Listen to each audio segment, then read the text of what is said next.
Diesel బంగారంలా మారింది.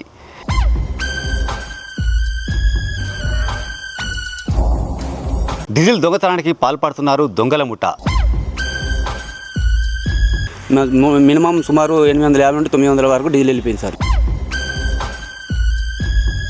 బంగారం చోరీ కోసం కన్నాలు వేయడం చూసాం. ట్యాక్సీలు తప్పించుకునేందుకు బంగారాన్ని అక్రమ రవాణా చేయడం వినే ఉన్నాం. కానీ పెరిగిన ధరలకు అనుగుణంగా డీజిల్ ధరలు కూడా పెరగడంతో డీజిల్ బంగారంలా మారింది. దీంతో డీజిల్ దొంగతనానికి పాల్పడుతున్నారు దొంగల ముఠ.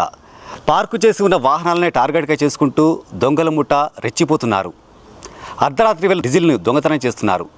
అయితే కరీంనగర్ బైపాస్ ఆటోనగర్లో మొన్న పార్కు చేసి ఉన్న 3 లారీల నుంచి సుమారు 100కు పైగా లీటర్లు దొంగతనం చేశారు. అయితే ఆ దొంగతనం ఎక్కడ జరిగింది, ఎలా జరిగింది మీకు ఒకసారి చూపించే ప్రయత్నం చేస్తా. ఇప్పుడు అర్ధరాత్రి సమయంలో డీజిల్ ఎలా దొంగతనం చేశారో మీకు కళ్ళకు కట్టే ప్రయత్నం చేసి చూపెడతాను. మా వీడియో జర్నలిస్ట్ శేఖర్ మీకు విజువల్స్లో చాలా స్పష్టంగా చూపెడతాడు. ఇక్కడ మనం లారీ దగ్గరికి వచ్చాము. ఇంకో లారీ దగ్గర ఉన్న డీజిల్ ట్యాంక్ ఇదే. అయితే ఇక్కడ డీజిల్ కొట్టే దగ్గర లాకేసి ఉంటుంది. ఇందులో జాలి ఉండడంతో ఈ జాలి నుంచి డీజిల్ రాదని గ్రహించిన ఆ దొంగల ముఠ హైటెక్ పద్ధతిలో ఇక్కడ ఒక ఎయిర్ పైప్ ఉంటుంది. ఈ ఎయిర్ పైపు ఊడబీకి హైటెక్ పద్ధతిలో ఫ్రాక్షన్ ఆఫ్ మినిట్స్లో హైటెక్ పద్ధతిలో ఇందులో నుంచి మొత్తం 300 లీటర్ల డీజిల్ మాయం చేసినట్టు వాళ్ళు చెప్తున్నారు. మీరు విజువల్స్లో కూడా చాలా స్పష్టంగా చూడొచ్చు. మా వీడియో జర్నలిస్ట్ శేఖర్ మీకు ప్రతి ఒక్కటి కళ్ళకు కట్టినట్టు చూపెడుతున్నాడు. మీరు చూడొచ్చు హైటెక్ పద్ధతిలో దొంగల ముఠ ఈ దొంగతనాలకు పాల్పడుతుంది. ఖచ్చితంగా పోలీసు నిఘా వ్యవస్థ సరిగా లేకపోవడంతోనే ఇలాంటి దొంగతనాలు జరుగుతున్నాయని కూడా లారీ డ్రైవర్లు వాళ్ళు ఆవేదన వ్యక్తం చేస్తున్నారు. చూడొచ్చు అంటే 3 పార్క్ చేసిన బండ్లలో దాదాపు 800 లీటర్లకు పైగా దొంగతనాలకు పాల్పడుతున్నారు. అయితే ఇక్కడ ఇండికేటర్ ఇది ఒకటి BS6 మోడల్ లేటెస్ట్ మోడల్. ఇందులో అంటే ఇండికేటర్స్ ఇవి ఓపెన్ చేస్తే ఇక్కడ సెన్సార్ సౌండ్ కూడా వస్తుంది. ఈ సెన్సార్ సౌండ్ రాకుండా కూడా వాళ్ళు ఇండికేటర్స్ వైర్స్ కడిగేసి ఇందులో నుంచి హైటెక్ పద్ధతిలో ఫ్రాక్షన్ ఆఫ్ మినిట్స్లో దొంగతనం చేస్తున్నారు. ప్రస్తుతం మనం ఆటోనగర్ బైపాస్లో ఉన్నాము. ఇక్కడే పార్కు చేసి ఉన్న లారీల నుంచి డీజిల్ని దొంగతనం చేశారు. అయితే ఉదయం డ్రైవర్ వచ్చి చూసేసరికి అందులో నుంచి మొత్తం డీజిల్ మాయమైనట్టు గ్రహించి వాళ్ళ ఓనర్ కూడా సమాచారం ఇచ్చాడు. అసలు డీజిల్ దొంగతనం ఎప్పుడు జరిగింది, ఎప్పుడు ఈ లారీలను పార్క్ చేశారు, అతన్ని అడిగి మరిన్ని విషయాలు తెలుసుకున్నాను. చెప్పండి అన్న, మీరు ఏ టైంకి వచ్చి చూసేసరికి డీజిల్ మాయమైంది, మీరు ఓనర్కి సమాచారం ఇచ్చిన తర్వాత పోలీసులకు ఏమైనా కంప్లైంట్ చేశారా? నా పేరు శంకర్, మాది కార్తిక ట్రాన్స్పోర్ట్ కన్స్ట్రక్షన్.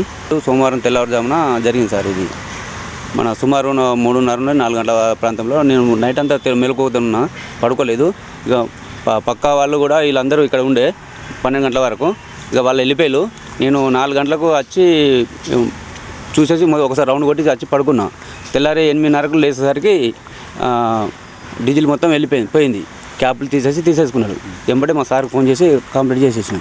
అంటే మీరు ఎన్ని లారీలలో ఎంత మేరకు డీజిల్ కొట్టించారు, మొత్తము తీసుకెళ్లారా? ఎప్పుడు అంటే ఏ టైంకు మీరు వచ్చి చూసారు, ఓనర్కి ఎప్పుడు చెప్పారు? అయితే మేము 11 తారీఖు నాడు డీజిల్ కొట్టేసేసినాం. మా ట్రిప్ అయిపోయింది, రాగా డీజిల్ ఫుల్ ట్యాంక్ చేసేసి వచ్చినాం 11 తారీఖు నాడు. 12 తారీఖు ఇక్కడ బండ్లు పార్క్ చేసినాం.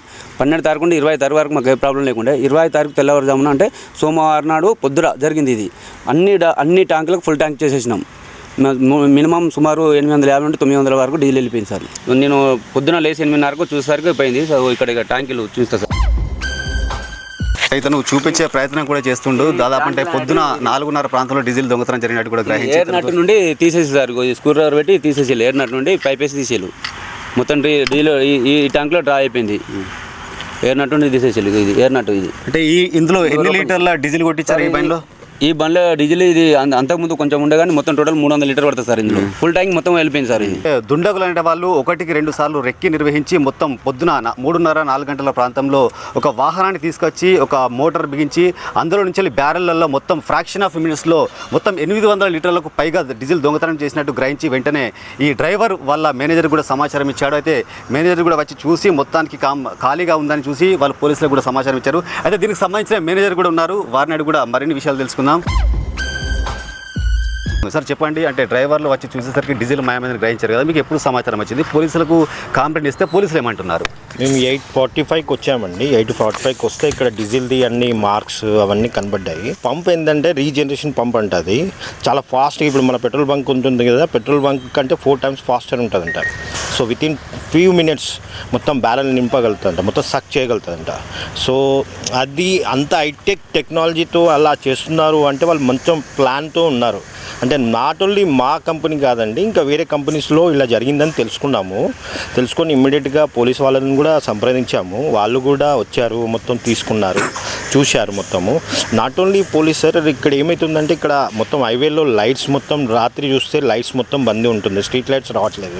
పెట్రోలింగ్ కూడా కొంచెం ఉండాల్సి ఉంటుంది సార్. ఇంకోటి ఇది ఫ్రీక్వెంట్గా జరుగుతుంది, ఇది ఫ్రీక్వెన్స్గా జరుగుతుంది, ఇది రెగ్యులర్ జరగడం వల్ల అది ఎందుకు అంత హైటెక్ వాళ్ళు అంత కాన్ఫిడెన్స్గా అంత ప్రాపర్ సెటప్తో ఎలా రాగలుగుతున్నారు, అంత ఆ డీజిల్ ఎక్కడ అమ్మగలుగుతున్నారు.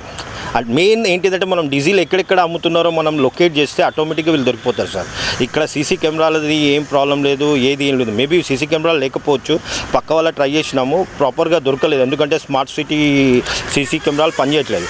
మనం డీజిల్ వాళ్ళు తీసుకున్న డీజిల్ ఎక్కడ అమ్ముతున్నారు అది కూడా ప్రాపర్గా మనం ఐడెంటిఫై చేస్తే ఆటోమేటిక్ 100% దొరికిపోతారు సార్. సో నాకు ఏంటిదంటే సార్, దయచేసి పోలీసు వాళ్ళు కొంచెం కాన్సన్ట్రేట్ చేసి కొద్దిగా మాలాగా ఇంకా వేరే వాళ్ళు ప్రాబ్లం కాకూడదు, ఇక మీదట కూడా ప్రాబ్లం కాకుండా కొంచెం చూడని రిక్వెస్ట్ చేస్తున్నాం మేము. సార్, అంటే మీ వెహికల్స్ నుంచి వెళ్ళి ఇది ఒకటి ఫస్ట్ టైమే డీజిల్ దొంగతనం జరిగిందా, ఇలాంటి ఘటనలు ఎప్పుడైనా జరిగాయి? మా వెహికల్స్ నుంచి వెళ్ళి ఇది అయితే ఫస్ట్ టైం సార్, ఇది ఫస్ట్ టైమే. బట్ ఇక్కడ దగ్గరలో మాత్రం చాలా జరిగినాయి. జరిగిన తర్వాత మేము అన్ని ఎంక్వైరీ చేసాము, చాలా మందికి ఇలా జరిగింది. అంటే పోలీసు వాళ్ళకు మీరు కంప్లైంట్ ఇచ్చారు కదా, పోలీసు వాళ్ళు ఎలా స్పందించారు? సార్ వాళ్ళు ఇమ్మీడియట్గా వచ్చారండి, వచ్చి వాళ్ళు పంచనామా అవన్నీ చేశారు. But they are looking for the clues, ఎక్కడెక్కడ క్లూ ఉంది ఏముందని వాళ్ళు చూస్తున్నారు. But we're requesting more to take the concern, అంటే కొంచెం యాక్షన్ ఇమ్మీడియట్ తీసుకోవాలని మేము కోరుకుంటున్నాం సార్. సో చూశారు కదా, అంటే ఈ ఆటోనగర్ బైపాస్ ప్రాంతంలో పార్క్ చేసి ఉన్న లారీలనే ముఠా 1-2 సార్లు రెక్కి నిర్వహించి మరీ దొంగతనాలకు పాల్పడుతున్నారని కూడా మేనేజరు చెప్తున్నాడు. అయితే ఈ ముఠా మొత్తం హైటెక్ దొంగతనాలకు పాల్పడుతున్నారు. ఒక ఫ్రాక్షన్ ఆఫ్ మినిట్స్లో ఇందులో నుంచి డీజిల్ మాయం చేసి అంటే తక్కువ ధరకు వేరే కాడ అమ్ముకుంటున్నారని కూడా చెప్తున్నారు.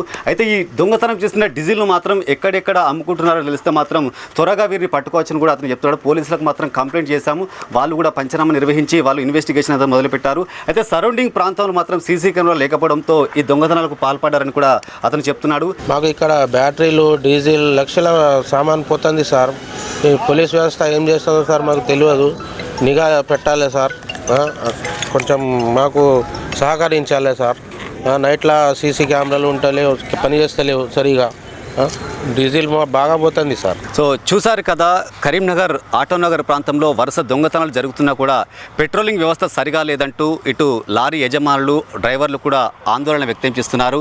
ఇక నుంచైనా పెట్రోలింగ్ వ్యవస్థ సరిగా ఉండాలని కూడా వేడుకుంటున్నారు. అయితే రాత్రిపూట ఎక్కడ చూసినా కూడా స్ట్రీట్ లైట్స్ కూడా సరిగా రావడం లేదు.